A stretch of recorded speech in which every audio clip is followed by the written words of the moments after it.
Hi guys, welcome back to Jill's World. ഇന്ന് ഞാൻ ഇവിടെ വന്നിരിക്കുന്നത് കുക്കിങ്ങോ ക്രാഫ്റ്റോ ഒന്നായിട്ടല്ല, നിങ്ങൾക്ക് എല്ലാവർക്കും യൂസ്ഫുൾ ആയിട്ടുള്ള ഒരു വീഡിയോ ആയിട്ടാണ് വന്നിരിക്കുന്നത്. പിന്നെ നമ്മൾ അടുപ്പ് കത്തിക്കുന്നവരുടെ മെയിൻ പ്രോബ്ലം എന്ന് പറയുന്നത് ആ പാത്രത്തിൽ പറ്റിപ്പിടിച്ചിരിക്കുന്ന കരി കഴുകി കളയുക എന്നതാണ്. നമ്മൾ കഴുകി കളയുന്ന സമയത്ത് നമുക്ക് മുഴുവനായിട്ട് പോവുകയുമില്ല, മാത്രമല്ല കയ്യിലൊക്കെ കരിയായിട്ടുണ്ടാവും. നല്ല സ്ക്രബ്ബറോ അല്ലെങ്കിൽ സ്റ്റീൽ സ്ക്രബ്ബറോ എന്തെങ്കിലും ഉരച്ച് കഴുകിയാൽ പോലും നമുക്ക് മുഴുവനായിട്ട് പോയി കിട്ടില്ല. ഞാൻ ഈ വീഡിയോയിൽ ചെയ്യുന്നത് പോലെ നിങ്ങളും ചെയ്യുകയാണെങ്കിൽ നിങ്ങൾ യൂസ് ചെയ്ത പാത്രം, അതായത് നിങ്ങൾ അടുപ്പിൽ വെച്ച് ഉപയോഗിച്ച പാത്രം, അതിലുള്ള കരി നമുക്കൊരു പേപ്പർ ഉപയോഗിച്ച് തുടച്ച് കളയാവുന്നതാണ്. നമ്മൾ അതിൻ്റെ കരി ഒന്നും ഉണ്ടാവില്ല. നമ്മൾ എങ്ങനെയാണോ വെച്ചത് അതേപോലെ തന്നെ നമുക്ക് ക്ലീനായി തന്നെ കിട്ടുകയും ചെയ്യും. ഒരുവിധം ആൾക്കാരുടെ വീട്ടിലൊക്കെ ഗ്യാസ് സ്റ്റവും അതേപോലെ തന്നെ ഇൻഡക്ഷൻ കുക്കറൊക്കെ യൂസ് ചെയ്യുന്നവരാണ്. എന്നാൽ പോലും കുറച്ച് ആവശ്യങ്ങൾക്കെങ്കിലും അടുപ്പ് യൂസ് ചെയ്യാത്തവരായിട്ട് ആരും ഉണ്ടാവില്ല. അതുമാത്രമല്ല, നമ്മൾ വീട്ടിലേക്ക് ആവശ്യമുള്ള പാചകത്തിന് വിറകടുപ്പ് മാത്രം ആശ്രയിച്ച് കഴിയുന്നവരുണ്ട്. അവർക്ക് എല്ലാവർക്കും ഉപകാരപ്പെടുന്ന വീഡിയോ ആണിത്. അപ്പോൾ നമുക്ക് അധിക സമയം ചിലവാക്കാതെ തന്നെ വീഡിയോയിലേക്ക് പോകാം. ഈ ഒരു പാത്രമാണ് ഞാൻ വിറകടുപ്പിൽ വെച്ച് കത്തിച്ചിട്ട് ഞാൻ അതിൻ്റെ അടിവശത്തുള്ള കരി പെട്ടെന്ന് തന്നെ റിമൂവ് ചെയ്ത് കാണിക്കുന്നത്. ഇത് ഞാൻ സ്ഥിരമായിട്ട് വിറകടുപ്പിൽ വെക്കുന്ന ഒരു പാത്രമാണ്, പക്ഷേ ഫ്രഷായി തന്നെ ഇരിക്കുന്ന, അതിലൊട്ടും തന്നെ കരിയില്ല. അതിനായിട്ട് ഞാൻ ചെയ്യുന്നത്, നമ്മൾ വിറകടുപ്പിൽ വെച്ച് കത്തിക്കുന്നതിന് മുന്നേ തന്നെ നമ്മൾ അതിൻ്റെ അടിവശത്ത് എല്ലാ ഭാഗത്തായിട്ട് ഒന്ന് ഓയിൽ തേച്ച് കൊടുക്കണം. അതിനായിട്ട് ഫ്രഷ് ഓയിൽ വേണമെന്നൊന്നുമില്ല. നമ്മൾ എന്തെങ്കിലും ഫ്രൈ ചെയ്യാനൊക്കെ യൂസ് ചെയ്ത ഓയിൽ ബാലൻസ് വരുന്നത് കുറച്ച് മാറ്റി വെച്ചാൽ മതി.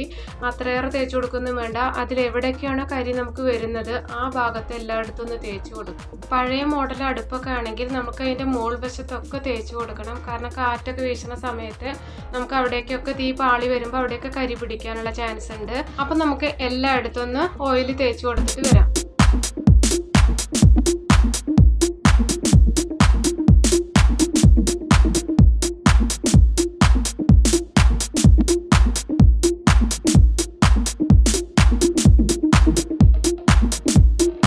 ഇപ്പോൾ എല്ലാ ഭാഗത്തും ഓയിൽ തേച്ച് കൊടുത്തിട്ടുണ്ട്. ഇനി നല്ലവണ്ണം കത്തിപ്പിടിച്ചിട്ടുള്ള ഒരടുപ്പിലേക്ക് നമുക്ക് ആ പാത്രം വെച്ച് കൊടുക്കുക. അതിനാവശ്യാനുസരണം വെള്ളം കൂടി ഒഴിച്ച് കൊടുക്കുകയാണ് ചെയ്യുന്നത്. അതിനുശേഷം നല്ലവണ്ണം അതിൽ കരി പിടിക്കുന്നത് വരെ നമുക്ക് വെയിറ്റ് ചെയ്യണം. പിന്നെ ഇതേപോലെ അലുമിനിയം പാത്രം തന്നെ വേണമെന്നൊന്നുമില്ല. സ്റ്റീൽ പാത്രമോ അല്ലെങ്കിൽ കുക്കറോ ഏത് വേണമെങ്കിൽ തന്നെ യൂസ് ചെയ്യാവുന്നതാണ്. നമുക്ക് പെട്ടെന്ന് ഗ്യാസൊക്കെ കഴിഞ്ഞിട്ടുണ്ടെങ്കിൽ നമുക്ക് അടുപ്പിലേക്ക് വെക്കുന്ന സമയത്ത് അതുവരെ കരിയൊന്നും ആവാതെ പാത്രം സൂക്ഷിച്ചതിന് ശേഷം പെട്ടെന്ന് അടുപ്പിലേക്ക് വെക്കുമ്പോൾ കരി പിടിക്കും. ആ കരി നമുക്ക് കളയാനും പറ്റില്ല. കുറേ തേച്ച് വരച്ച് കഴിഞ്ഞതിന് ശേഷം മാത്രമേ കുറേയൊക്കെ പോവുള്ളൂ. അതിൻ്റെ ഒന്നും ആവശ്യമില്ല. നമുക്ക് പെട്ടെന്ന് തന്നെ ഒന്ന് പേപ്പർ കൊണ്ട് തുടച്ചിട്ട് നമുക്ക് കളയാവുന്നതാണ്. ഇപ്പോൾ കാണുമ്പോൾ തന്നെ അറിയാം, ആ ഓയിൽ തേച്ച ഭാഗത്ത് കരി നിൽക്കാതെ ഇങ്ങനെ പെട്ടെന്ന് ഒഴുകി വന്നിരിക്കുന്നു. ഇനി നമുക്കതൊരു പേപ്പർ ഉപയോഗിച്ച് തുടച്ചെടുക്കാം. ആദ്യം ഒരു ന്യൂസ് പേപ്പർ ഉപയോഗിച്ചിട്ടാണ് ഞാൻ തുടച്ചെടുക്കുന്നത്. അങ്ങനെ ടിഷ്യൂ പേപ്പറൊക്കെ യൂസ് ചെയ്യുകയാണെങ്കിൽ അതിന് നമുക്ക് പൈസ ചിലവാക്കേണ്ടി വരും. അപ്പോൾ നമ്മൾ ആവശ്യമില്ലാത്ത നമുക്ക് ന്യൂസ് പേപ്പർ ഉപയോഗിച്ചിട്ട് തന്നെ തുടച്ചെടുക്കാം. ആദ്യം നല്ല കരിയുള്ള ഭാഗം തുടച്ചെടുത്തിട്ട് നമുക്ക് വേസ്റ്റ് ബാസ്ക്കറ്റിലേക്ക് ഇട്ട് കൊടുക്കാം. അല്ലെങ്കിൽ തുണി യൂസ് ചെയ്തിട്ടാണെങ്കിൽ നമുക്ക് പെട്ടെന്ന് തന്നെ പോവും. പക്ഷേ നമ്മൾ ആ തുണിയും കൂടി കഴുകിയെടുക്കേണ്ടി വരുമ്പോൾ നമുക്കത് ഒരുപാട് കഷ്ടപ്പാടായിരിക്കും. അതുകൊണ്ട് ഇതേപോലെ പഴയ ന്യൂസ് പേപ്പറൊക്കെ എടുത്തിട്ട് നമ്മൾ തുടച്ച് കളഞ്ഞാൽ മതി.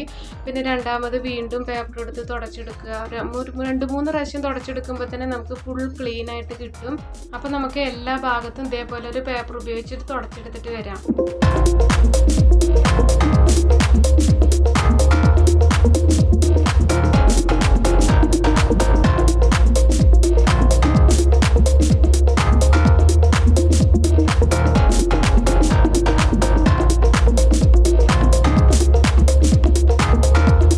എല്ലാ ഭാഗത്തും തുടച്ച് കളഞ്ഞിട്ടുണ്ട്.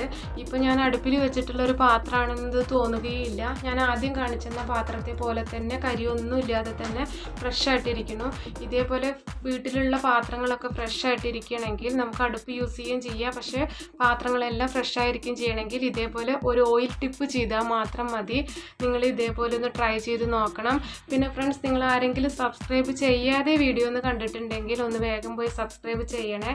ഒപ്പം തന്നെ അടുത്തുള്ള ബെല്ലൈക്കൺ എനേബിൾ ചെയ്ത് ഓൾ എന്ന ഓപ്ഷൻ ക്ലിക്ക് ചെയ്താൽ മാത്രമേ ഞാനിടുന്ന പുതിയ വീഡിയോസിൻ്റെ നോട്ടിഫിക്കേഷൻ നിങ്ങളുടെ ഫോണിൽ ലഭിക്കുകയുള്ളൂ. അതുപോലെ തന്നെ നിങ്ങൾക്ക് ഈ വീഡിയോ ഇഷ്ടപ്പെട്ടെന്ന് വിചാരിക്കുന്നു. അപ്പോൾ അടുത്തൊരു പുതിയ വീഡിയോയുമായി വരുന്നത് വരെ ഓക്കെ, ബൈ.